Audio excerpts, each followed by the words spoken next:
नमस्कार, मैं हूं रूप सिंह गुसाई और आप देख रहे हैं साची बात। इन दिनों हम आजकल आपको दिखा रहे हैं जो हाल ही में कोमल एंड वी के पाहुजा फाउंडेशन की ओर से जो थिएटर फेस्टिवल रहा, उनका ये 12वां फेस्टिवल था और इसमें 7 नाटकों का मंचन हुआ, जिसमें हम बारी बारी से आपको अभी तक 5 नाटक दिखा चुके हैं और छठा जो नाटक है वो है माई सन इज रेपिस्ट।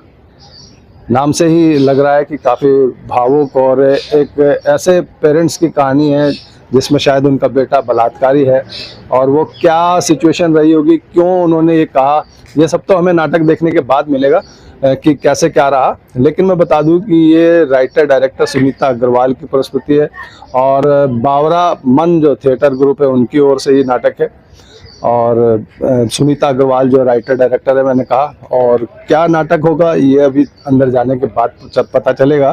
तो आइए सीधा आपको अपने सहयोगी व्यास कुशवाहा के साथ आपको सीडी देशमुख हॉल में यहाँ इंडिया इंटरनेशनल सेंटर में लेकर के चलता हूँ और देखते हैं नाटक माई सन इज रेपिस्ट।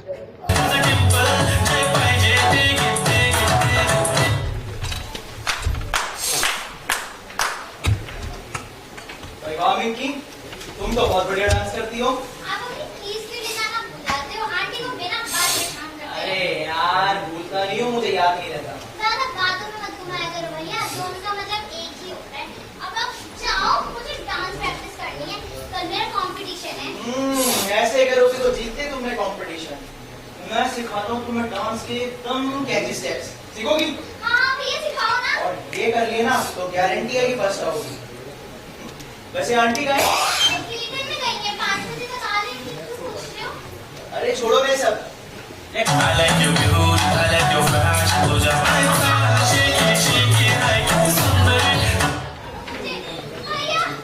ये क्या कर रहे हो? ये बैड टच है भैया, ये बैड टच है। नो, ये गुड टच है। अब चुप हो जाओ वरना डांस बिगड़ जाएगा और तुम्हें चोट लग जाएगी। मेरा कुछ नहीं जाएगा, तुम्हें सब बैड गर्ल बोलेंगे ना। भैया प्लीज मुझे छोड़ दो, मुझे जाने दो, मैं आपके आगे हाथ जोड़ती हूँ। लो, डांस कंप्लीट हो गया।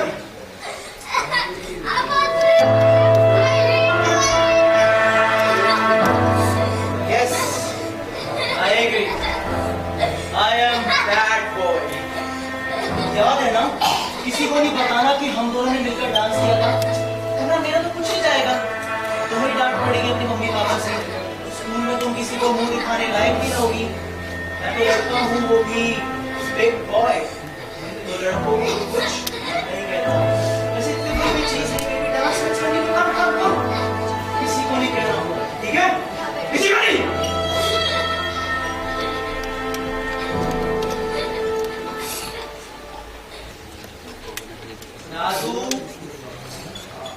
नादू आपने प्रॉमिस किया था कि मेरे इंडिया आते ही आपसे बाइक लेकर दूंगी। ये तो इसमें बहुत बड़ी बात है। तू आज ही ले ले भाई, मेरा तो सब कुछ तेरा ही है ना। हाँ पर अपनी माँ को समझा रही हो, वो जरूर तुम करेगी। तू ऐसा करियो, उसे बताइयो ही मत। पागल हो गया दादू, उन्हें बताना मतलब जान आफत में लेना। वो तो कहेगी if you want bike Anand, first you have to earn, create good causes, then you get everything. आज ही पागल है मेरी माँ। सही पकड़े। Oops, mom is here, mom is here. Hi Amma, how was the day? Good. How was yours? As usual, fantastic. MBA करके आए हो ना, वो भी बाहर की इतनी बड़ी यूनिवर्सिटी से। कब तक हाथ पर हाथ धरे बैठे रहोगे बेटा? मुझे नहीं लगता तुम्हारे हाथ में जॉब होनी चाहिए थी अब तक। मेरे बच्चे को आया भी 1 महीना हुआ है और अभी से लगा दो उसे काम में। खुद तो सारा दिन फालतू की औरतों से सिर मारती रहती है। इसे भी बना दे अपने जैसा। इसे सिर मारना नहीं कहते मम्मा, उसे काउंसलिंग करना कहते हैं। उसे काउंसलिंग भी नहीं कहते बेटा, उसे आदमियों के खिलाफ भड़काना कहते हैं। अच्छा, यही तो त्रासदी है दुनिया की। औरत भी औरत का दर्द नहीं समझ पाती, उसका साथ नहीं देती। एनीवेज, मैं जा रही हूँ चाय बनाने, किसी को पीनी होगी तो बता देना। क्यों, क्या हुआ? आज भी कल से नहीं आएगी? पूछिए अपने बेटे से, अपने लाडले पोते से, क्यों नहीं आ रही कल से? क्या बकवास कर रही कृष्णा? इसका क्या मतलब है काम वाली से? अरे दादी छोड़ो ना मम्मा को, मैं आता हूँ अभी। अरे सुन सुन सुन, आता हूँ दादी। जल्दी आ जाइयो बेटा, वरना तेरी माँ को मुझे बातें सुनाने का एक और मौका मिल जाएगा। हाँ यार, any time I can come. यार एक पहली बात तो ना, तो चिंता मत करेगा, ठीक है? यार absolutely bro, I will host you Anand. मैं करता हूँ बात, ठीक है? See you. यस पापा, व्हाट हैपेंड? नथिंग। अपने बेटे से बात करने के लिए कुछ ठाकुर आदमी होना जरूरी होता है क्या? आइए ना, आप तो वर्ल्ड के कूलेस्ट डैड हैं। आइए बैठ के बात करते हैं। तुमने कलसी को क्या कहा था ना? व्हाट? कौन कलसी? मेरी तरफ देखकर पूछो, कौन कलसी? क्या कहा था तुमने उसे? पापा क्या है ये, आप लोगों को कुछ भी मेरे बारे में आकर बोल जाएगा तो आप मुझ पर विश्वास करोगे या बाहर वालों पर? कौन आपका सगा है, मैं या कलसी? मैं सिर्फ इतना पूछ रहा हूँ, तुमने कलसी से क्या कहा था? उसने काम पर आने से मना क्यों कर दिया? पापा गॉड सॉरी, मैंने कुछ नहीं कहा था। मैं अपनी कॉफी बनाने किचन में गया था, उसने कहा मैं बना देती हूँ, मैंने कहा मैं अपनी कॉफी खुद बनाता हूँ, उसके बाद वो चले गई। तुम्हारा कसूर नहीं है बेटा, हमारी परवरिश में शायद कोई कमी रह गई है। माँ ने तो तुम्हें बचपन से हर इंसान की रिस्पेक्ट करना सिखाया, और खासतौर से वुमेन की। हाँ मैं करता भी हूँ पापा।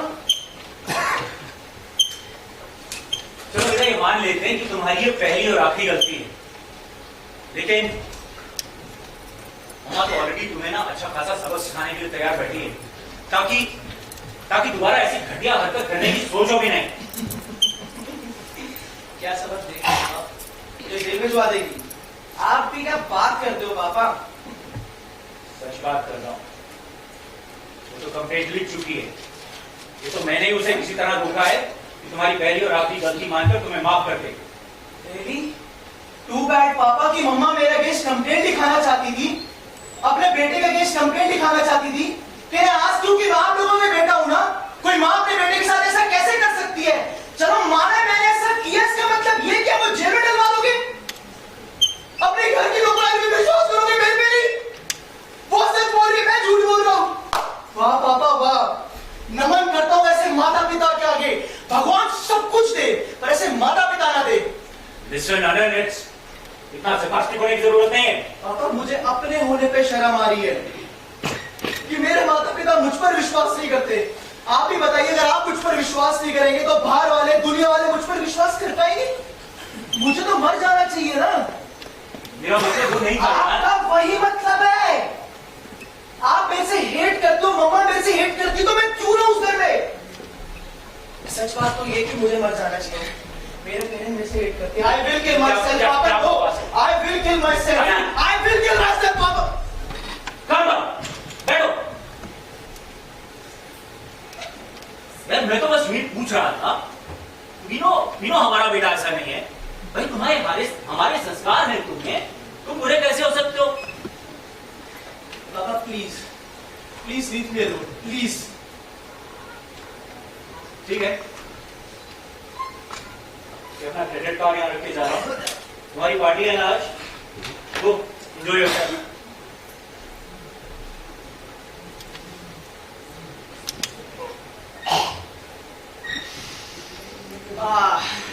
पैसा। Okay guys, so I am coming. पूरी रात जश्न मनाएंगे। Yes! पिंकी बेटा, क्या हुआ? आज स्कूल नहीं जाना है क्या? नहीं जाना मम्मा, मेरे पेट में बहुत तेज दर्द हो रहा है। फालतू के बहाने नहीं चलेंगे पिंकी मैडम, वरना आज रिक्शे पे नहीं फिर झाड़ू पे स्कूल ले जाऊंगी, समझी? सच्ची मम्मा, कोई बहाना नहीं कर रही हूँ, मेरे पेट में बहुत तेज दर्द हो रहा है। बुलाओ चौकीदार को। चौकीदार।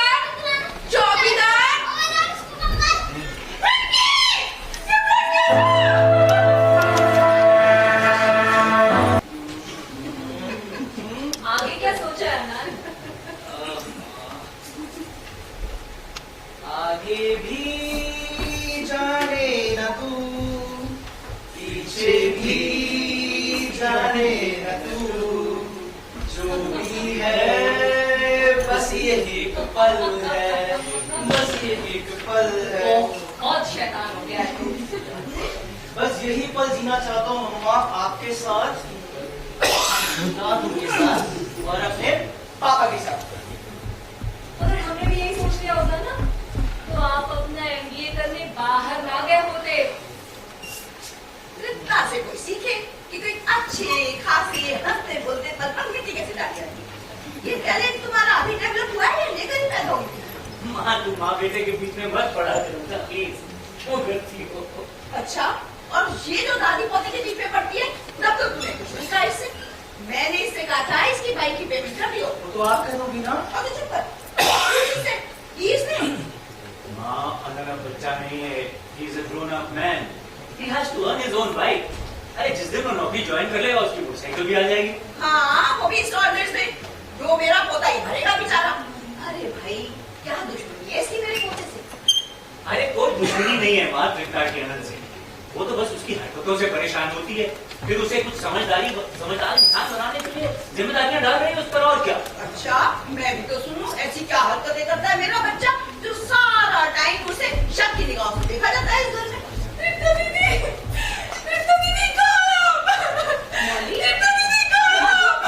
क्या हुआ? अनंत कहाँ? क्या हुआ? क्या कर दिया आनंद ने? जो जिसे देखो उसे आनंद के सिर पे चढ़ा चला आता है। दीदी तो पूछो इसने क्या किया है? क्या बोल रही है मौली आंटी आनंद? पापा मुझे क्या पता क्या कह रही है मौली आंटी। मतलब कोई भी ऐरा गैरा मेरे बारे में आकर कुछ भी बोल जाएगा और आप लेके उसकी साइड ले लोगे। दादी बोलो ना इनसे। मैं ऐरी गैरी नहीं हूँ आनंद। तेरा बचपन मेरी गोद में बीता है। तो इसका मतलब ये कि आप मुझ पर कुछ भी आरोप लगा दोगी। मिल्की, बोलो, मैंने आपके साथ क्या किया था? मौली, चुपचाप यहाँ से चली जा। मेरे बच्चे को बदनाम करने की जरूरत नहीं है, समझी? बड़ी आई। आंटी जी, आप अपने पोते से पूछने की हिम्मत ही नहीं कर रही है, क्योंकि आप मनी मन जानती है कि उसने क्या किया है। एक शब्द और बोली ना मौली, तो जबान खींच लूंगी तुम्हें। बड़ी आई, मेरे मुंह में शब्द डाल रही है। बोलो तो, बदनाम कर रही है मेरे बच्चे को। अपनी लड़की की हरकतें देखी है तुमने? है तो पैंतनी सी, पर हरकतें और अदाएं इसकी किसी जवान लड़की से कम नहीं है। संभाल ले इसे अभी से, वरना आगे जाकर जाने क्या क्या गुल खिलाएगी तेरी मिट्टी। कितनी हारी हुई माँ हूं ना मैं आंटी। आपको पोता मेरी बेटी से जबरदस्ती करता गया और मैं आपकी ताने अभी तक सुन रही हूँ कि संभाल ले इसे, ना जाने क्या गुल खिलाएगी बड़ी हो। और मैं आपकी जुबान खींच भी नहीं सकती, क्योंकि यही नियम है इस समाज का। जिस लड़की के साथ जाती होती है उसे उसके घर वालों को ऐसा ही चुप करा दिया जाता है, उसके कैरेक्टर में उंगली उठा उठा कर। मैंने तुम्हारे साथ क्या किया है? विकी, मैंने तुम्हारे साथ क्या किया है? विकी, चुप रहो आनंद, एक शब्द भी आनंद से बोलने दो।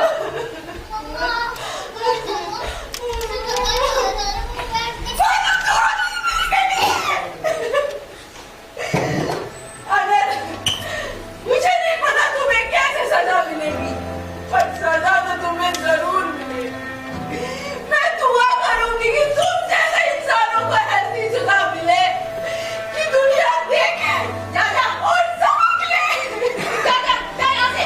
बहुत देखी तेरी दीदी, आपसे मुझे ऐसी उम्मीद ना थी।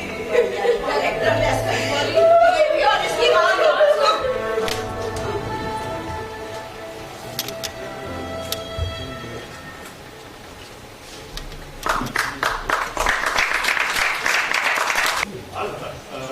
नहीं, मैं घर आ रहा हूँ, लंच घर ही में खाऊंगा। या just wait for me, just wait. Oh hi, hi Chitra, how are you? Long time no see. Can I reach you home? नहीं, मैं आपकी गाड़ी लाई हूँ। अच्छा, तो बैठे थोड़ी देर के लिए। आइए।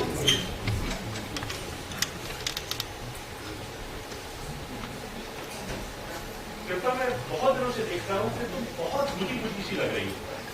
क्या बात है? देखो, हम दोनों सिर्फ पुलिस ही नहीं है, हम बहुत अच्छे दोस्त भी हैं। You can share with me very openly. मैं अनिल को समझ समझ नहीं पा रही। उसने पड़ोस की एक छोटी बच्ची के साथ,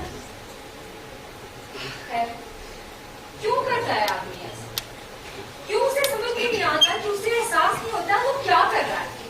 बस में, रास्ते में, हर जगह हर लड़की को आदमी की निगाहों से, उसके हाथों से क्यों बच कर चलना पड़ता है?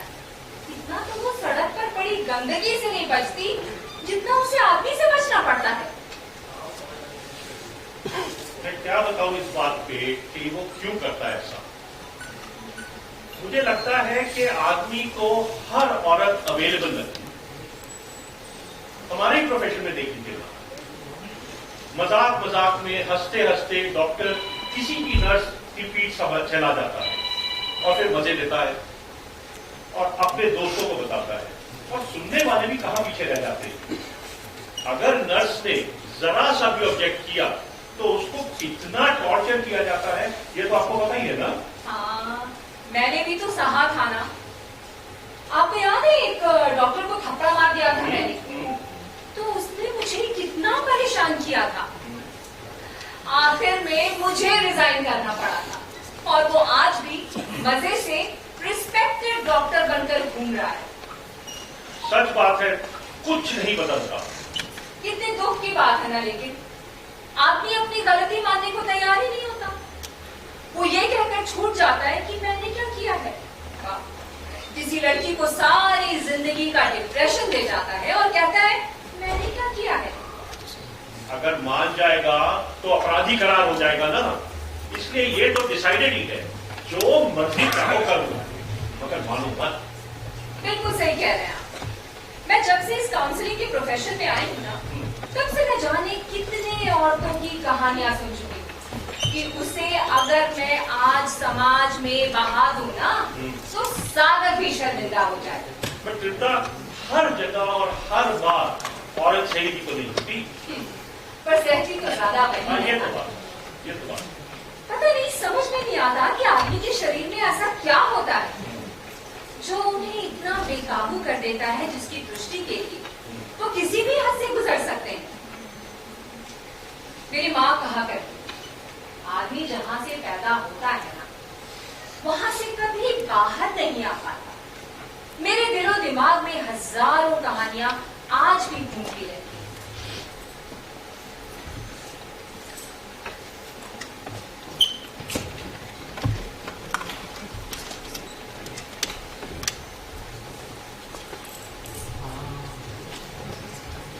मेरा नाम साक्षी है। बहुत ही हिम्मत करके आपसे बात करने आई हूँ मैं। समझ नहीं आ रहा कहाँ से शुरू करूँ। वो मेरा बॉस है, मैं मुझे काम के बहाने कमरे में बुलाकर घंटों खड़ा रखता है। मेरे साथ कोई जबरदस्ती नहीं करता, लेकिन अपने आप से अश्लील बातें करता है। बहुत ही सीखे मैम, गंदी किताबों को सीन बाय सीन पढ़ता है या फिर गंदी ऑडियो चला देता है और उसके बाद अपने आंखों पे हाथ फेरता है, मुझे घूरता रहता है। मेरी इतनी भी हिम्मत नहीं हो पाती कि मैं उस कमरे से बाहर भाग जाऊं। वहां जब से खड़ी रहती है मेरा दिमाग काम करना बंद कर देता है। उसके बाद मैं कई दिनों तक ऑफिस नहीं जा पाती। फिर उसके कॉल आने शुरू हो जाते हैं, धमकियां देने लगता है कि तुम्हारा ट्रांसफर ऐसी जगह कर दूंगा कि तुम कहीं भी नहीं रहोगी। जो कि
माधुरी से आनंद। मुझे लगता है कि हमें अपने घरों से शुरू करना पड़ेगा।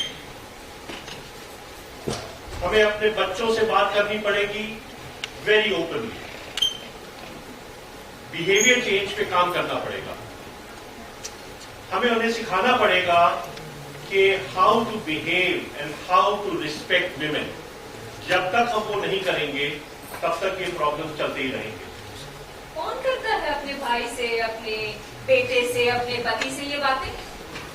मेरे पास एक केस आया। एक लड़की ने अपने दोस्त से कहा कि मुझे तुम्हारा भाई अच्छी नजर से नहीं देखता, मैं तुम्हारे घर में बहुत अनकंफर्टेबल फील करती हूँ। पता है क्या हुआ? उस लड़की ने और उसकी माँ ने मिलकर उसकी दोस्त को बहुत मारा और कहा उसे ही कैरेक्टरलेस करार दे दिया। अपना पिता, अपना बेटा, अपना भाई सबको पाक साफ नजर आते हैं। यानी कि कहीं ना कहीं तो औरत की भी गलती है ना कि वो अपनों के ही सामने खड़ी नहीं हो पाती। लेकिन किसी को तो ये सच बोलना पड़ेगा ना कि हाँ मेरे भाई ने या मेरे बेटे ने ऐसा किया है। किसी को तो रोकना पड़ेगा ना। बिल्कुल ठीक किसी फिफ्ता, को तो ये एहसास कराना पड़ेगा ना आनंद। बिल्कुल ठीक फिफ्ता। तभी तो मैं कह रहा हूं कि तुम्हें बहुत स्ट्रिक्टली अनंत से बात करनी पड़ेगी। और अगर तुम नहीं कर सकती तो अमेश को कहो कि वो बात करे। आपको क्या लगता है ये नहीं होगी? कई बार की। अमेश तो अनंत को बिल्कुल दोस्तों की तरह ट्रीट करता है, उससे बहुत खुलकर बात करता है। लेकिन अनंत बहुत तेज, किसी बात को एडमिट ही नहीं करता। और तो और अपनी दादी को अपने फेवर में कर लेता है। बात कोई भी, मेरी सास को तो मेरा इतिहास खंगालने का मौका मिल जाता है। किसी दिन सच्चाई पता चलेगी ना तो पता नहीं क्या करेंगी वो। ऐसी सच्चाई? हाँ, खैर छोड़िए। मेरे पास एक ट्रांसजेंडर आई। उसकी कहानी सुनकर ऐसा लगा कि कौन है वो लोग जो है तो इंसान की शक्ल में लेकिन है बिल्कुल हैवान, बिल्कुल हैवान। जानते ही होंगे आप सब शायद मुझे। मैं मुंबई की ट्रेनों में नाचती हूँ अपनी खुशी से। रील्स पे देखा होगा आपने मुझे। मेरा डांस देखकर लोगों के चेहरे पे जो मुस्कान आती है ना, बस वही मेरी असली कमाई है। दिल में इतने दर्द है, इतने सवाल है। सोचती हूँ मेरा कोई पास कर्मा ही रहा होगा कि भगवान ने शरीर तो एक लड़के जैसा और आत्मा एक लड़की जैसी बनाई। मेरी माँ कभी कभी कहा करती थी, मैं दुआ करती थी कि मुझे बेटी हो, पर तू हो गया। और मैं मन ही मन सोचती थी कि माँ की दुआई तो हूँ मैं भी। मुझे नाम दिया गया दुआ और मैंने अपना नाम रखा प्यार से दुआ। मेरे पापा को जिस घर में रहती थी उस घर में अंदाजा भी नहीं था मैं क्या हूँ। लेकिन बाहर वाला हर कोई मुझे अजीब सी निगाहों से देखता। जाने अनजाने में तो कभी जबरदस्ती मुझे छूने की कोशिश करता। मैं घर जाती और रोती हुई घर पर भागती। नहीं सा गया तो बता दिया पिता को, एक लड़के के शरीर में एक लड़की की आत्मा हूं मैं। पिता ने 1 मिनट नहीं लगाया मुझे घर से बाहर निकालने। शायद मेरी माँ को भी पता चल जाता ना, वो भी 1 मिनट नहीं लगाती मुझे अपनी कोख में मारने में। हर रोज ये सवाल मन में तड़पता है कि हम अपने आप थोड़ी आते हैं, हमें भी तो वो ईश्वर, वो अल्लाह, वो भगवान ही भेजता है। मैं वो रात का अंधेरा अब भी याद करती हूँ। उस रात के अंधेरे में कैसे मुझसे हाथ पड़ते थे। कभी मेरी छाती तो कभी मुझे कुत्ते की तरह घर में घसीटते थे वो लोग। कभी मेरी छाती तो कभी मेरे पीछे हाथ मारते थे और इतनी घटिया हरकत करने के बाद वो हंसता, मैं डर जाती। बस के चुप के रहने की कोशिश करती। दिल में इतने दर्द है, हर रोज मैं अपने शरीर के दर्द से कम दिल के दर्द से ज्यादा गुजरती। जब वो आदमी मुझे मारने, मसलने, कुचलने के बाद दर्द में तड़पता छोड़ देता ना, सारी हिम्मत समेटती, आपसे ये सवाल जरूर करते। अरे ऐसा है, क्या मिलता है इतना दर्द देकर? क्या इसके बाद तुम अपनी पत्नी के साथ सीने से लगा पाते होगे? क्या ये हाथ अपनी प्यारी सी फूल सी बेटी पे फैला पाते होगे? क्या ये आईना देख पाते होगे? जवाब में मुझे करारा सा थप्पड़ मिलता, मैं हंसती, जोर जोर से हंसती, वो खिसिया जाता, लेकिन चेहरे पर जरा सा भी गिल्ट नहीं आने देता। खैर, अब मैं खुली गाय थी जिसका कोई मालिक नहीं था। मैंने सोच लिया था मैंने कि अब मर जाऊंगी, लेकिन नहीं, अपना सारा कर्म काट के ही मरूंगी।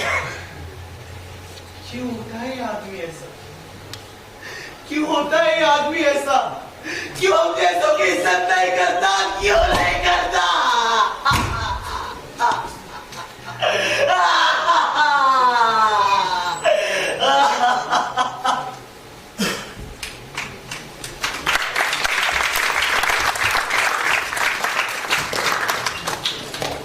आपने कभी बस में सफर किया?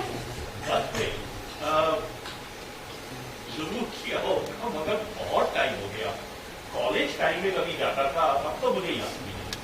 लेकिन हर लड़की को बस में सफर करने का हर दिन याद रहता है। बस में चढ़ती उतरती लड़कियों को देखकर हर आदमी ये सोचता है इसे कहां कहां से छू लूं। आदमी एक मौका नहीं छोड़ता, कभी अपना सामान जेब में रखने के बहाने उसे छूता है और कभी उसे छूटा हुआ निकल जाता है। क्या मिलता है उसको ऐसा करके? क्या मिल जाएगा उसको ऐसा करके? मुझे समझ में नहीं आता डॉक्टर। कृष्णा, तुम मुझे बहुत एम्बैरेस फील करा रही हो। मुझे लग रहा है कि जैसे कि मैं पूरे समाज के मर्दों को रिप्रेजेंट कर रहा हूं तुम्हारे सामने। आपको पता है, जब मैं औरतों को ये बात कहती हूँ ना कि अपने लड़कियों को नहीं, अपने लड़कों को कंट्रोल कर, तो वो बहुत ऑफेंसिव हो जाती है। उन्हें लगता है मैंने उनके बेटे को अपराधी बता दिया। हाँ, पर ये सच नहीं है क्या? अगर हम अपने लड़कों को ये बताएं कि ये एक गुनाह है जिसकी माफी नहीं है और ऐसा करने के बाद तुम्हें कोई नहीं बचा पाएगा। कृष्णा, मुझे लगता है कि जब ये पहला केस हुआ होगा, अगर उस आदमी को पकड़कर बीच चौराहे में लाकर उसकी गर्दन काट दी गई होती तो शायद ये दोबारा केस नहीं होता, मगर ऐसा हुआ नहीं। उस टाइम पे अगर ऐसा किया होता तो हमारी लड़कियां सेफ रहती और लड़के सारे अक्लमंद। सब कुछ कर सकते हैं, मगर मेरा बेटा बिल्कुल इनोसेंट है, ये हर माँ बाप की गारंटी होती है। इस प्रॉब्लम का सॉल्यूशन क्या है? तृप्ता, अगर किसी प्रॉब्लम का सॉल्यूशन ना समझ में आए ना, तो फिर आगे बढ़ जाना चाहिए। चलो चलते हैं।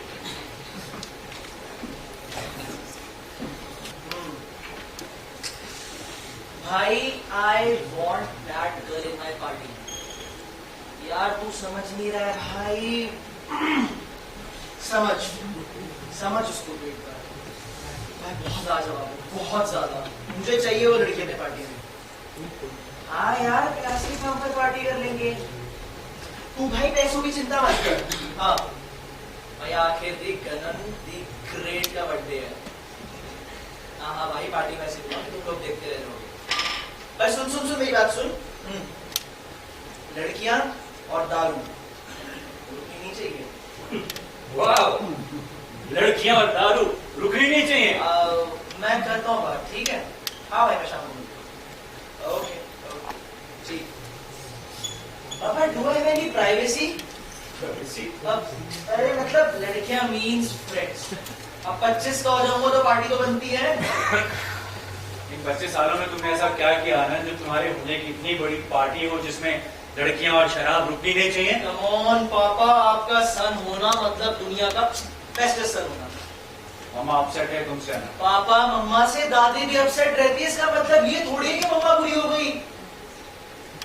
देखो बेटा, मैं तुम्हें सिर्फ फोन कर रहा हूँ, इस बार तुम्हारी कोई भी गलती माफ नहीं की जाएगी। वैसे तो तुम्हारी वो मिनकी वाली गलती बिल्कुल भी माफी के लायक नहीं थी, पर क्या करें, तुम हमारे बेटे हो तो तुम्हें तो हमें बचाना ही पड़ेगा। पापा मेरे बर्थडे कलर को डल कर रहे हैं, आई am going, okay? But I know you love me a lot. मैं मम्मा का अडॉप्टेड सन हो सकता हूँ, लेकिन आपका नहीं। आपका तो मैं सगे से भी सगा बेटा हूँ, सही कहा ना? सो आपका क्रेडिट कार्ड मेरे पास है, so you don't have to worry about your expenses. आप मुझसे ये कहना चाहते हैं ना? ओके पापा, बाय, लव यू, बाय। बड़ा प्यारा बच्चा है यार, सबके साथ ऐसा ही बनना कि जहां तू हो वहां लड़कियां अपने आप को सेफ फील कर सकें, लड़कियों के पेरेंट्स उनसे कह सकें अनंत के साथ जा रही हो, नो टेंशन, जाओ, ऐसा बनना है यार। ठीक है पापा, अब से आपको शिकायत का कोई मौका नहीं मिलेगा। Bye dad, I am going, bye bye bye. Take care. आपका ये एहसान जिंदगी भर रहेगा मुझके साथ। जी जी, really he's not like that. Yeah, someone must have provoked him. It happened. No, won't happen again. जी sir, thank you so much sir. हाँ, वो आपकी बेटी सारिका पेरिस जाना चाह रही थी ना सर? जरूर जाएगी, पक्का जाएगी सर। अरे कल सुबह मैं उसकी टिकट्स भेज दूंगा जी।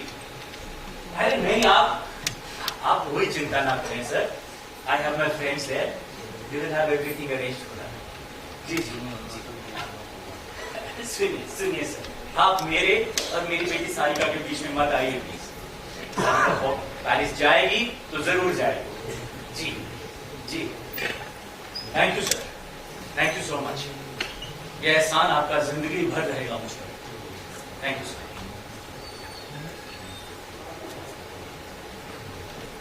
और क्या क्या दिन दिखाओगे अनंत?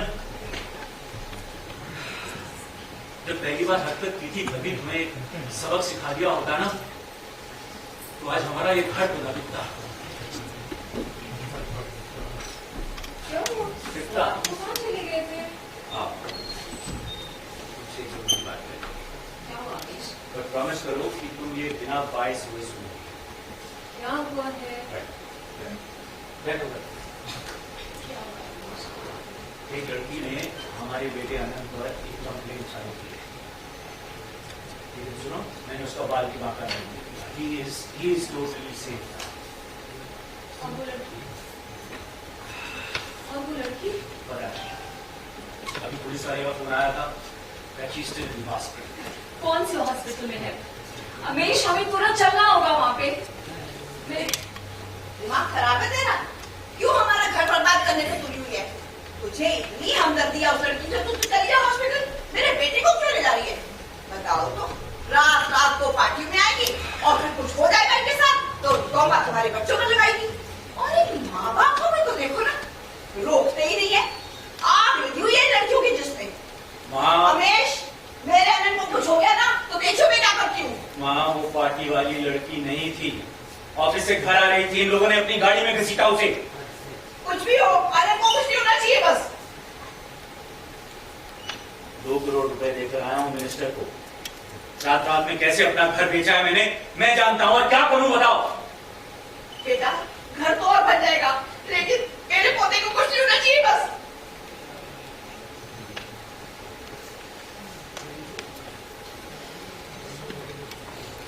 just check ना यार, कोई वीडियो शीडियो आयो?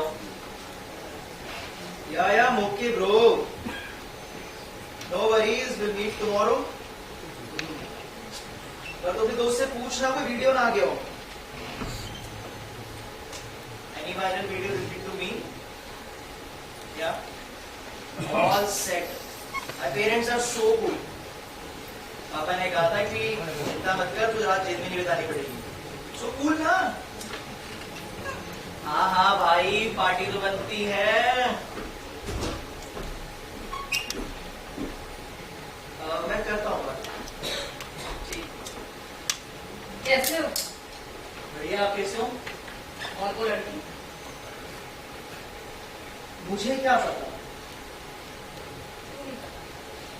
क्यों नहीं पता तुम्हें कि वो कैसी होगी? अब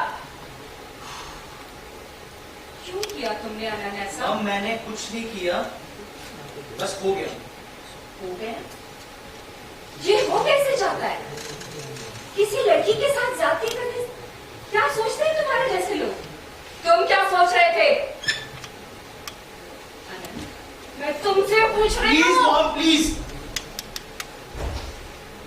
क्या सोचते थे? किसी लड़की के साथ जाती करने का जब प्लान बना रहे होते हो, कैसे किडनैप करना है, कैसे बरगलाना है, कैसे ताकत करते हो, डर नहीं लगता? कभी सोचा है इसका कॉन्सिक्वेंसेस क्या होगा? लोग क्या कहेंगे? दुनिया क्या कहेगी? कोई शर्मिंदगी, कोई पछतावा। शट अप भाभी, क्या बकवास कर रही हो? ये वो बकवास है अनंत जो तुम उस लड़की के साथ करके आए। उस लड़की का रेप करने के बाद उसका सिर दीवार पर दे मारा था। पलटकर उसकी शक्ल देखी थी तुमने? डरे आई थी या दोबारा बहुत ज्यादा हो रहा है माँ। जो तुम करके आए हो उससे भी ज्यादा। कल रात सपने में आई थी वो, रोते चीखते कोसते हुए। मम्मा प्लीज यहाँ से चले जाओ वरना मैं चला जाऊंगा। कहाँ?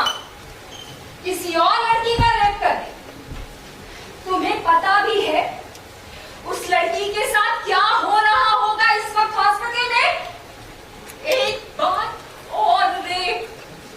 ओ लड़की, कहाँ हुआ रेप? कैसे हुआ रेप? कपड़े उतार, बता कौन था वो? दोस्त, बॉयफ्रेंड या लिविंग में? इतनी रात को कहाँ जा रही थी? क्या करने जा रही थी? किसी ने बताया नहीं कि लड़कियों को रात में बाहर नहीं जाना चाहिए। लेकिन अनंत, तुमसे किसी ने कहा कि ओ लड़के, you are a rapist? Mamma I am not rapist. Yes, my son is a rapist. Mamma please यहाँ से चले जाओ, आप मुझ पर फालतू इल्जाम लगा रही हो, मैंने ऐसा कुछ नहीं किया है। पता है अनंत, उसने भी यही कहा था कि मैं उससे पैसे लेने के लिए उस पर झूठे आरोप लगा रही। मैं उस आदमी से ये सारे सवाल करना चाहती हूँ।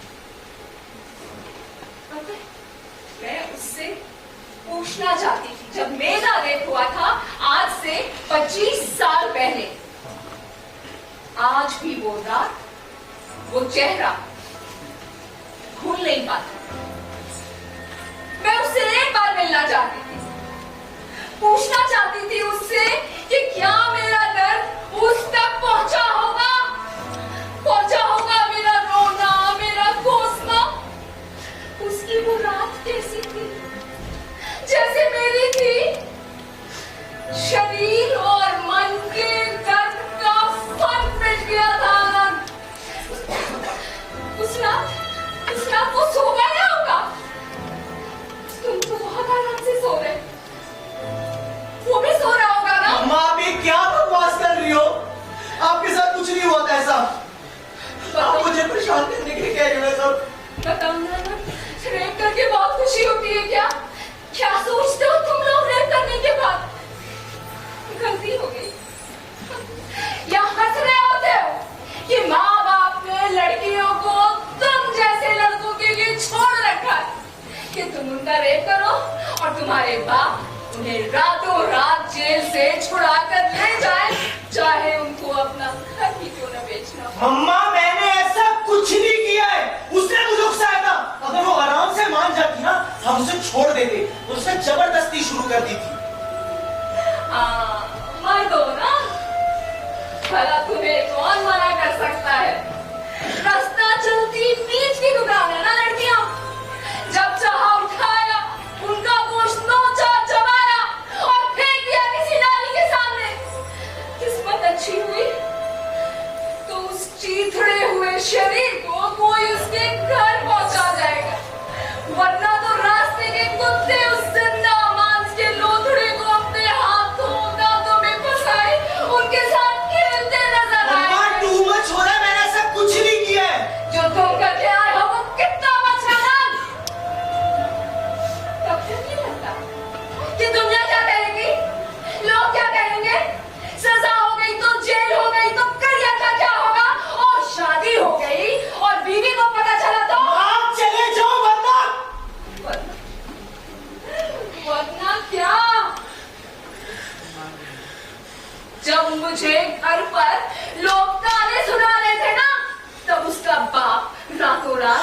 जेल से छुड़ा कर ले गया था।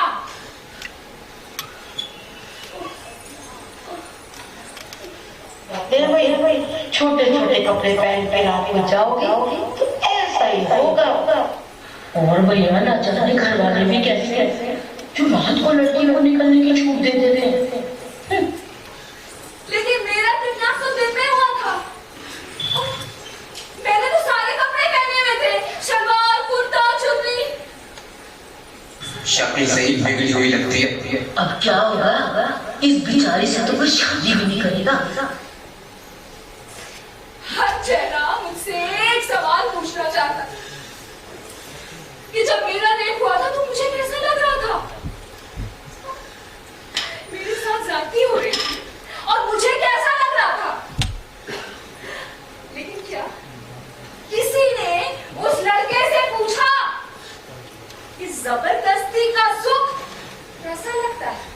वो सुख लगता भी है या नहीं, या बस जीत लगती है? अम्मा, आप पागल हो गई हो। आप फालतू खाने बना रहे हो बैठे बैठे। आपके साथ कुछ नहीं हुआ था रहता। आप क्या चाहते हैं? छोटी सी बात के मैं जेल चले जाऊं? नहीं, बिल्कुल भी नहीं। माँ बाप तो अपने रेपिस्ट बेटे को अपने को बेचकर भी बचाएंगे, जैसे तुम्हें बचा लिया है अमेश ने अपना घर बेचा। लेकिन अब मैं इस गुनाह में, इस क्राइम में शामिल नहीं रहूंगी। तुम्हें पता है, जब से तू न्यूज में आया है किसी रिलेटिव का फोन नहीं आया, लेकिन जब मेरा रेप हुआ था तो सारे रिश्तेदार घर पर आ गए। वो तो एक बार रेप करके चला गया था, लेकिन उस रेप का एहसास कई सालों तक मेरे सो कॉल्ड रिलेटिव्स और मेरे दोस्त, मेरे पड़ोसी मुझे कराते रहे। आज वो फिर जिंदा हो गया। वो रात, वो चेहरा मेरे बेटे की शक्ल में। My son is a man! चलेगा उसके घर में।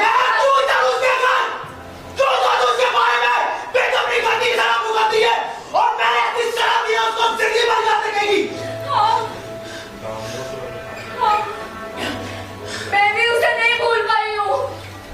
उसने मुझे भूलने नहीं दिया। हमेश का प्यार अभी धीरे धीरे उस हादसे को धूमिल कर ही रहा था कि तू मेरे अंदर जीवित हो गया। तू मेरे अंदर जीवित हो गया। क्या कहा आपने? आप मजाक कर आप झूठ बोल रही हो ना?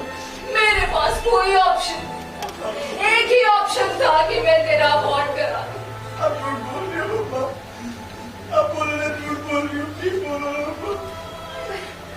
पापा। पर रमेश ने ऐसा करने नहीं दिया। पता? उसने तेरी सारी जिम्मेदारी लेकर मुझसे शादी कर दी।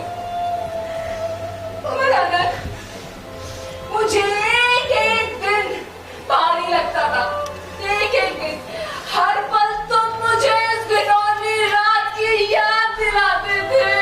हर पल मुझे उसको बहुत झूठ बोल रही हो पापा। पापा देखो क्या बोल रही हो। आपका बेटा नहीं हो। प्लीज मुझे बोलो ना। आप झूठ बोल रही हो। दादी देखो ना मम्मा क्या बोल रही है। पापा का बेटा नहीं हो। प्लीज पापा बोलो ना। प्लीज मम्मा। मम्मा झूठ बोल रही हो। प्लीज मम्मी आप झूठ बोल रही हो। प्लीज पापा बोलो ना। प्लीज प्लीज पापा प्लीज प्लीज बोलो। प्लीज पापा प्लीज प्लीज बोलो ना।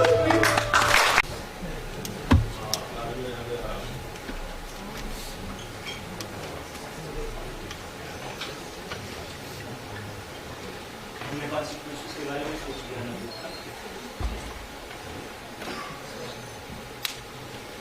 एक बार फिर सोच लो, हमारे और हमारे बेटे की जिंदगी का सवाल है।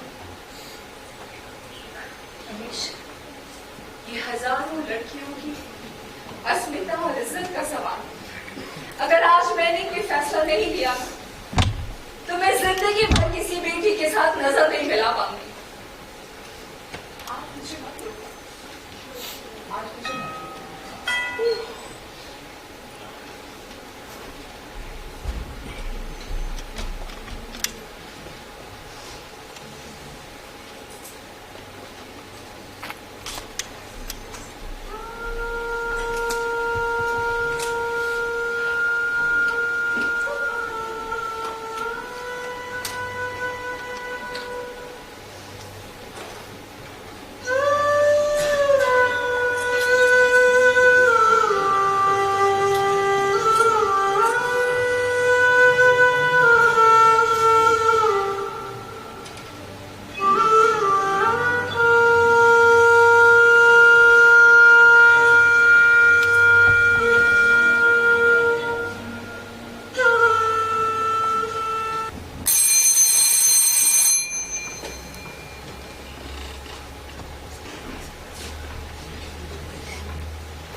I'm sorry.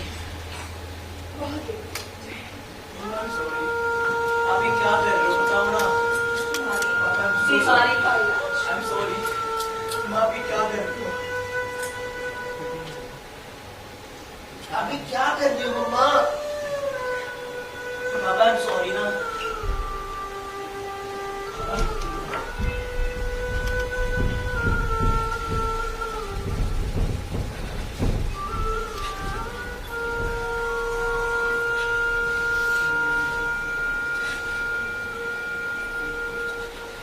Hello, police station.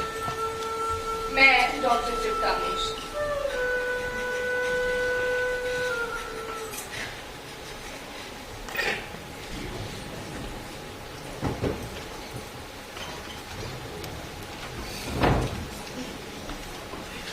मुझे नहीं पता कि तृप्ता दीदी ने अपने बेटे के साथ ऐसा करके सही किया है, पर मैं आप लोगों से पूछना चाहती हूँ कि समाज में ऐसे लोगों को रहना चाहिए।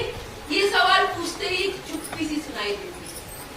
जब किसी लड़की के साथ जबरदस्ती होती है तो उसका चेहरा पूरा देश देखे और उस लड़के पे काला कपड़ा पहना दिया जाए, क्योंकि उसकी इज्जत का सवाल है। सारा समाज उसकी इज्जत बचाने में लगा रहता है, पर सारा समाज उस लड़के की तार तार हुई इज्जत के साथ जिंदगी भर खेलता। पर उस आदमी से कोई बॉयकॉट करता है क्या? उसके दोस्त से दूरी बनाए रखते हैं क्या? उसके घर वाले उसको ताने देते हैं कि अब तेरा क्या होगा? नहीं, वो समाज में एक सभ्य इंसान की तरह जिंदगी गुजारता है। मरती तो वो लड़की है जो उसके मजे का शिकार हुआ करती थी। बाहरी दुनिया वाह। इतना विश्वास करती थी भैया मैं आप पर। माँ ने मुझे सिखाया था बैड टच और गुड टच। मुझे तो पता था भैया, पर आपको नहीं पता था। आप मुझे बैड टच कर रहे थे, मैं चीख रही थी, चिल्ला रही थी, पर आपने मेरी एक नहीं मानी। क्या मिला भैया आपको मेरा विश्वास छीनकर, मुझे जिंदगी भर का दुख देकर? अब कोई मेरे सामने से भी गुजरता है ना तो मैं डर जाती हूँ। पता है भैया, अब मैं अपने मामा, पापा, चाचा सबसे डरती हूँ। अब मैं कभी भी नॉर्मल नहीं हो पाऊंगी। क्यों किया था भैया आपने मेरे साथ ऐसा? क्यों होता है इतना कमजोर आदमी जो अपने अंदर के आप को कंट्रोल नहीं कर पाता और एक लड़की देखते ही छटपटा जाता है और उसके बाद जबरदस्ती करके ही मानता है। And after that no guilt. And जो इंसान ये सब भी नहीं कर पाते वो गंदे कमेंट्स और गंदे गंदे चुटकुले करके अपने आप को शांत करते हैं। क्या है ये आदमी जिसके लिए सर्वोच्च सुख किसी की अस्मिता लूटना है, चाहे जबान से हो चाहे हाथ से। लड़कियां भी कम नहीं है आजकल, बेचारे लड़कों को फंसा देती है, ब्लैकमेल करती है। मानती हूँ, बिल्कुल मानती हूँ। जरा रेशो चेक करें, 2-4 आदमियों के साथ ही हुआ ऐसा कि उनकी बीवियों ने उनको कटवा के टुकड़े करवा के मार दिया। क्या ये रोज के किस्से हैं? और जो बरसों से जलाकर देने की प्रथा है उस पर कुछ नहीं। वो अब हमें खबरें नहीं लगती, वो तो हमें लाइफ का रूटीन लगता है। मेरा भी दिल दुखा था नन को देखकर, आपका भी दुखा होगा, आपका भी दुखा होगा। क्या आपने कुछ सीखा? क्या आपने कुछ सीखा? तो सीखो। बहिष्कार होगा ऐसे लड़कों का, ऐसे लोगों का जो इस समाज को गंदा करते हैं, इस समाज को नीच करते हैं। ऐसे लड़के हमारे घर, हमारी झोपड़ी, हमारे राज्यों में रखने लायक नहीं है, नहीं है। बिल्कुल जरूरी है कि आज हम हर लड़के को, हर लड़की को लव और लस्ट का डिफरेंस बताएं, गुड टच और बैड टच का डिफरेंस बताएं।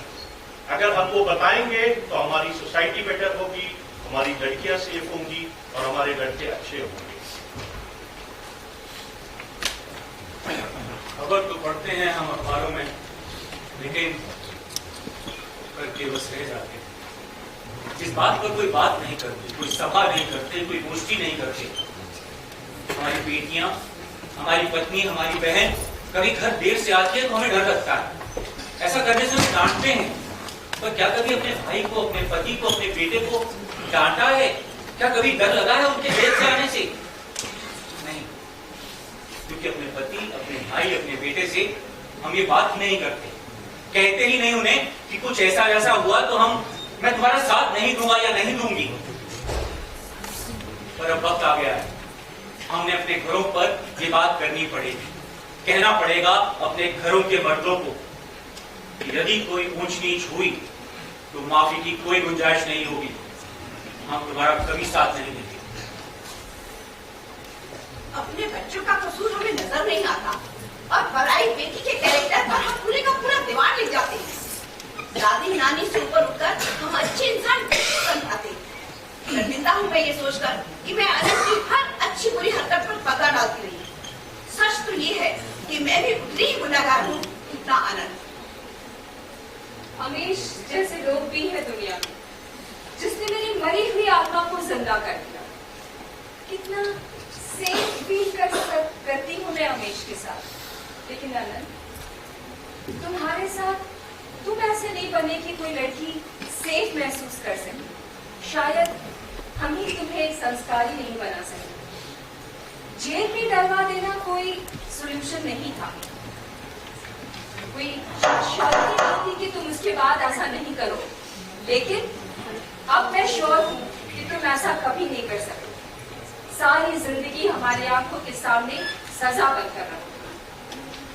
मैं जानती हूँ ये सॉल्यूशन नहीं है, लेकिन क्या है सॉल्यूशन वो भी तो कोई बताए। मैं तो हार गई।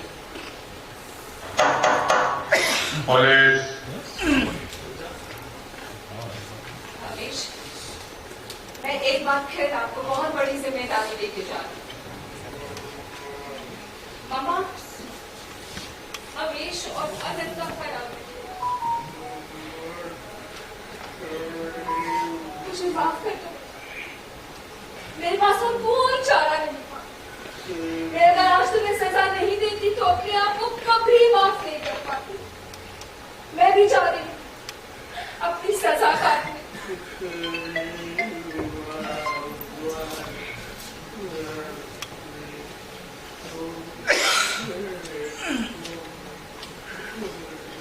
Of this play to kindly come up here and announce the name of the cast.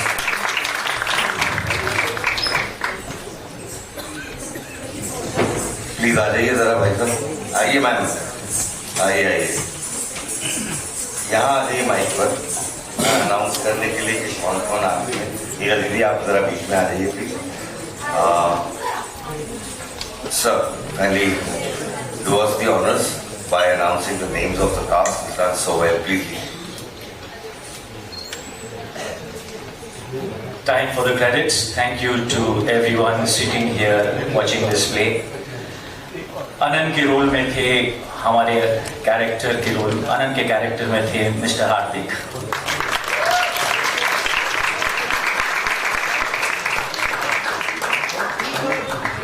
दादी का रोल बहुत खूबी निभाया हमारी सबसे अनुभवी कैरेक्टर ने, रेणु चौहान जी।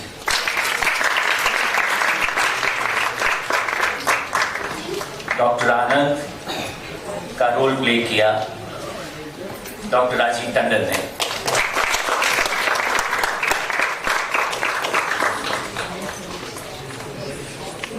हमारी सबसे छोटी आर्टिस्ट मिंकी, जिसका नाम है सताक्षी।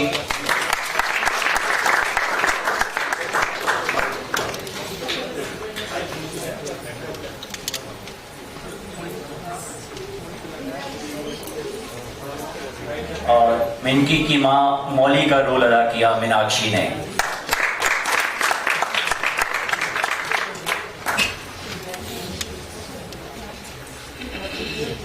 एक और मीनाक्षी हमारे साथ हैं, उनका नाम है साक्षी। साक्षी के रोल में मीनाक्षी, और दुआ के रोल में मोहित। जोरदार तालियां होता है। इस नाटक में मां का रोल तृप्ता का रोल निभाया डॉक्टर राजश्री ने।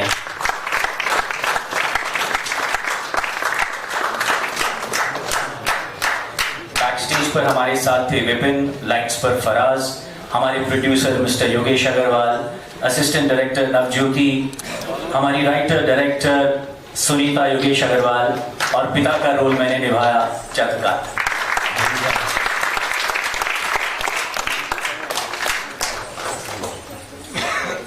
थैंक यू सो मच, आपको हमारा नाटक पसंद आया होगा। आप हाँ आइए। द डायरेक्टर, इसका थोड़ा वॉल्यूम बढ़ा देंगे प्लीज फ्रॉम द कंसोल। हाँ, कोई बात नहीं, कोई बात नहीं। The director of the play Sunita Agrawal ji, जोरदार तालियां।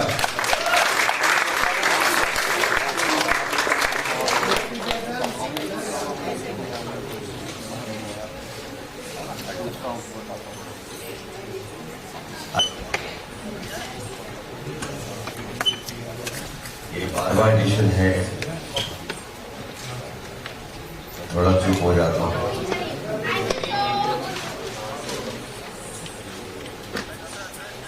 अभी आप देख रहे थे माई सन इज रेपिस्ट, और एक ऐसे पेरेंट्स की कहानी थी जो खुद इस पीड़ा से गुजरा था, और जब उनका बेटा इस बात को अंजाम देता है, किसी लड़की से छेड़खानी करता है, और उसके पिता अपने बेटे को सपोर्ट करता है, लेकिन माँ, आज से बहुत साल पहले लगभग 1953 में एक फिल्म आई थी मदर इंडिया, और इस नाटक को देख करके वो चीज आज फिर से एहसास हुई कि एक ऐसी माँ भी हो सकती है कि वो अपने बच्चे की कुर्बानी देने तक को भी संकोच नहीं करेगी अगर उसके परिवार में कोई ऐसा गलत होगा तो ये नाटक भी यही दिखा रहा था। और नाटक की जो डायरेक्टर हैं, लेखिका और निर्देशिका जो है सुनीता अग्रवाल जी, तो मैडम आपको, आपकी टीम को, सभी को बहुत बधाई कि इतना सुंदर संदेशप्रद नाटक जो है आपने दिखाया। तो सबसे पहले तो बहुत बधाई और आगे के लिए भी शुभकामनाएं। धन्यवाद धन्यवाद। तो इस नाटक को लेकर के क्या संदेश रहेगा दर्शकों के लिए? संदेश बस यही है कि आप अपने परिवार में अपने बच्चों से ये बात जरूर कीजिए, चाहे वो लड़का है चाहे वो लड़की है। लड़कों को ये बताइए कि आज के बाद, अगर तो आज के बाद क्या, अभी इसी वक्त तुम्हारी ऐसी कोई हरकत होती है तो कोई तुम्हारा साथ नहीं देगा। तुम्हें जेल में जो सजा मिलेगी मिलेगी, पर हम तुम्हें जो सजा देंगे वो ऐसी होगी कि तुम जिंदगी भर कुछ नहीं कर पाओगे। तो यही इस नाटक का संदेश है, और निर्भया कांड के बाद शायद ये संदेश लोगों तक पहुंचना बहुत जरूरी था, क्योंकि इसके बिना हम, मतलब मेरे कैरेक्टर्स हैं जो बात करते करते, जो माँ इंजेक्शन देते थे, सच में रोए हैं। इनके लिए ग्लिसरीन की यूज हुआ, माँ ये जो दादी बनी है वो सच में रोई है, पिता है, मतलब सब लोगों ने इस नाटक में इन्वॉल्व होकर, मतलब मेरी टीम ने सचमुच 100% दिया है और इस मैसेज को पूरा किया। सभी कैरेक्टर, कहते हैं ना कि पूरे नाटक में कोई कैरेक्टर पसंद आता है, कोई भी नहीं, सभी ये छोटी बच्ची हमारी, बिल्कुल इसको इसके पेरेंट्स ने हमें छोड़ दिया, और ये बहुत ऐसा सीन था जिसमें पेरेंट्स कहेंगे कि हम नहीं भेजते, है ना, सेक्सुअल हैरेसमेंट का सीन था, बट इसके पेरेंट्स ने पूरा सपोर्ट किया। ये लड़की मतलब मेरे हर नाटक में गजब करती है, इसमें तो बहुत ही गजब।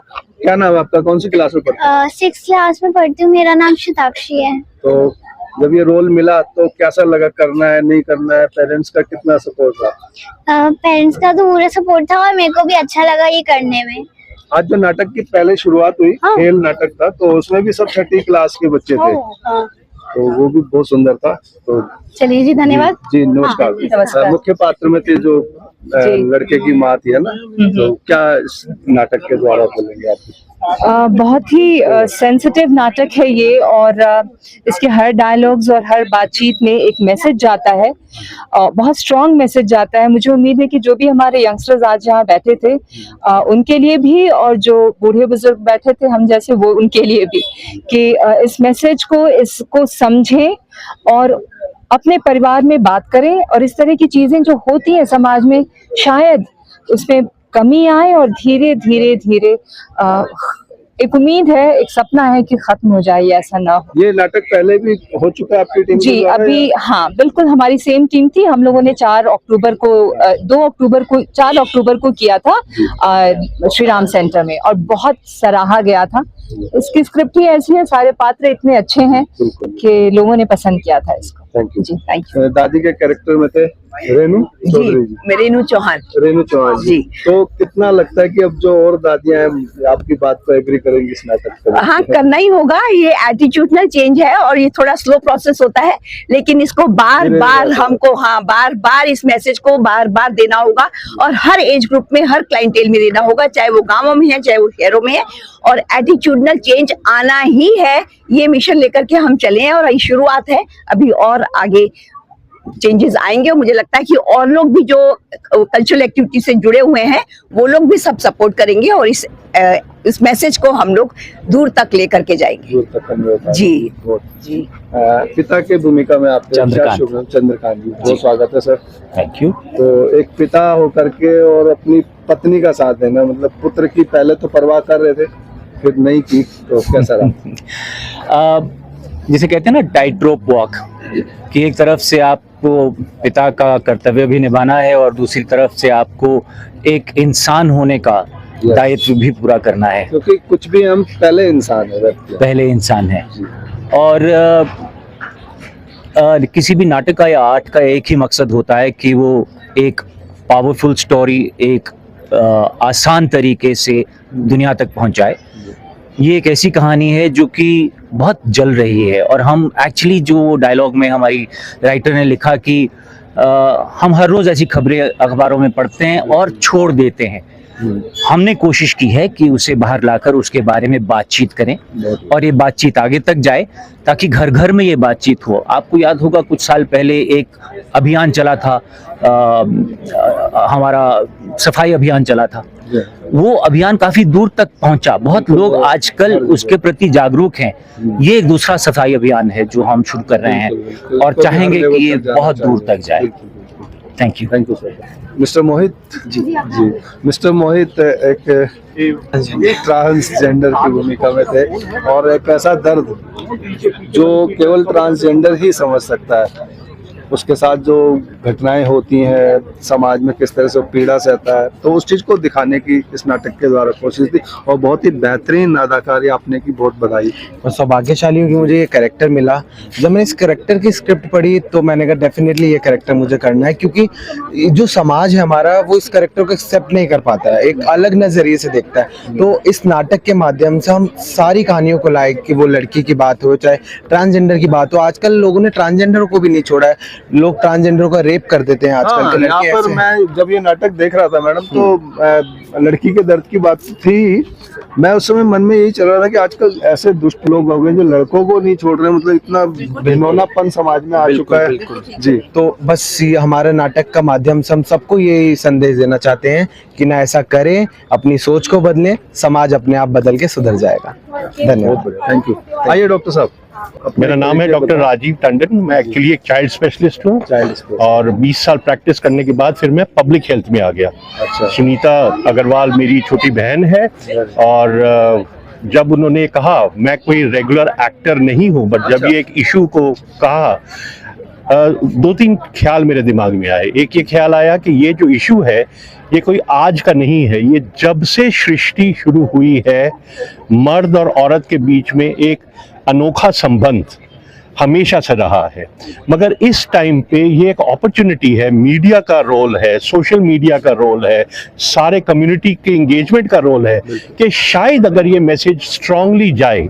यूजुअली ऐसे प्लेज को ना ये टॉपिक दिया जाता है, ना इसके ऊपर जो बात हुई है उस तरह खुल के बात करी जाती है। सुनीता ने ये इस बात को लिखा, हम लोगों को साथ लिया, हम लोगों ने छोटी सी कोशिश करी और उम्मीद ये है कि आप लोगों के माध्यम से अगर ये जितनी दूर जाए, हमारा एम ये होगा, क्योंकि मैं एक डॉक्टर हूँ, कि पॉश की जो ट्रेनिंग होती है हर ऑर्गेनाइजेशन में ट्रेनिंग होती है, उस पॉश की ट्रेनिंग में अगर इस मैसेज को भेजा जाए मीडिया के थ्रू द गवर्नमेंट, हम लोग भी बात कर रहे हैं गवर्नमेंट के साथ, that is what I would suggest. बहुत सुंदर। Thank you. तो आपने देखा ये जो नाटक था कोमल एंड वीके पाहुजा फाउंडेशन के द्वारा जो थिएटर फेस्टिवल हो रहा है, उनका 12वां फेस्टिवल है।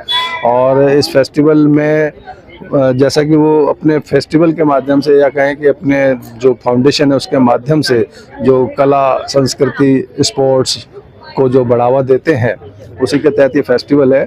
और ये इस फेस्टिवल का छठा नाटक था। और जैसा कि मैंने बताया कि माय सन इज रेपिस्ट, कितना पीड़ा भरा था, कितने जो ये अहम और विषम मुद्दे हैं उनको उठाता हुआ ये नाटक था। आपने पूरा नाटक देखा, नाटक की राइटर डायरेक्टर और एक्टर एक्ट्रेस के द्वारा उनकी बातें सुनी, उनका संदेश सुना। तो ये संदेश जन जन तक पहुंचना बहुत ज़रूरी है। तो इसमें आपकी भागीदारी बहुत ज़्यादा ज़रूरी है, बहुत अहम हो जाती है आपकी भागीदारी। ऐसे नाटकों को, ऐसे विषयों को दूर दूर तक पहुंचाएं, अपने सर्कल में इस वीडियो को, इस संदेश को दूर दूर तक पहुंचाएं। क्योंकि जो समाज में घिनौनापन है, कहीं ना कहीं जो है उसमें बदलाव आना चाहिए। जो ये विकृत मानसिकता है उसमें बदलाव आना चाहिए। कहीं ना कहीं कुछ देख करके, सीख करके, सुन करके आदमी में कहीं ना कहीं कुछ तो परिवर्तन, बदलाव आता ही है। और ये परिवर्तन, बदलाव और ये प्रयास बहुत ज़्यादा जरूरी है। तो इसको आप ज़्यादा से ज़्यादा फैलाएं। और इसी के साथ मैं रूप सिंह गोसाई अपने सहयोगी व्यास कुशवाहा के साथ आप सभी से अनुमति चाहता हूं।